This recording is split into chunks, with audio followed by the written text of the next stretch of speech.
സംസ്ഥാനത്തെ മഴ മുന്നറിയിപ്പിൽ മാറ്റം വന്നിട്ടുണ്ട്. ഇന്ന് മലപ്പുറത്ത് റെഡ് അലേർട്ടാണ്.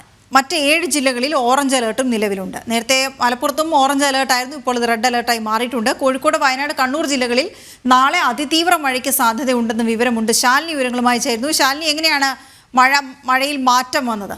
എങ്ങനെയൊക്കെ വന്നിട്ടുണ്ട്?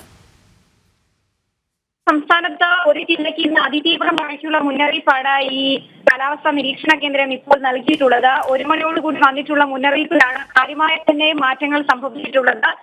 ഇന്ന് മലപ്പുറം ജില്ലയ്ക്കാണ് അതിതീവ്ര മഴയ്ക്കുള്ള റെഡ് അലർട്ട് മുന്നറിയിപ്പ് നൽകിയിട്ടുള്ളത്. ഒപ്പം തന്നെ കോട്ടയം, ഇടുക്കി, എറണാകുളം ജില്ലകൾക്കും കോഴിക്കോട്, വയനാട്, കണ്ണൂർ, കാസർഗോഡ് ജില്ലകൾക്കും ഇന്ന് ഓറഞ്ച് അലർട്ട് ജാഗ്രതാ നിർദ്ദേശവും നൽകിയിട്ടുണ്ട്.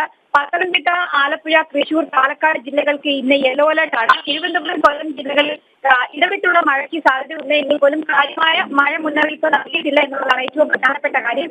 നാളെയും സമാനമാണ്. സംസ്ഥാനത്ത് അതിതീവ്ര മഴയ്ക്കുള്ള മുന്നറിയിപ്പ് നിലവിൽ 3 ജില്ലകൾക്ക് തുടരുകയാണ്. കോഴിക്കോട്, വയനാട്, കണ്ണൂർ ജില്ലകൾക്കാണ് നാളെയും റെഡ് അലർട്ട് മുന്നറിയിപ്പ് ഉള്ളത്. കാസർഗോഡ് ജില്ല, ഒപ്പം തന്നെ എറണാകുളം, ഇടുക്കി, തൃശൂർ, പാലക്കാട്, മലപ്പുറം ജില്ലകൾക്കും നാളെ ഓറഞ്ച് അലർട്ട് മുന്നറിയിപ്പാണ്. നാളെ എല്ലാ ജില്ലകളിലും മഴ മുന്നറിയിപ്പ് ഉണ്ട് എന്നുള്ളതാണ്. തിരുവനന്തപുരം മുതൽ കോട്ടയം വരെയുള്ള ജില്ലകളിൽ നാളെ യെല്ലോ അലർട്ട് ജാഗ്രതാ നിർദ്ദേശവും കേന്ദ്ര കാലാവസ്ഥാ നിരീക്ഷണ കേന്ദ്രം ഇപ്പോൾ നൽകുകയാണ്. ഏറ്റവും ഒടുവിലായി വരുന്ന കാലാവസ്ഥാ നിരീക്ഷണ കേന്ദ്രത്തിന്റെ ഒരു അപ്ഡേഷൻ കൂടിയുണ്ട്.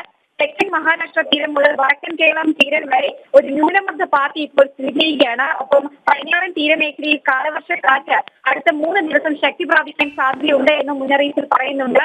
ഒഡീഷയ്ക്കും ഛത്തീസ്ഗഡിന്റെ സമീപ പ്രദേശങ്ങളിലുമായി ഒരു ചക്രവാത ചുഴി കൂടി നിലനിൽക്കുകയാണ്.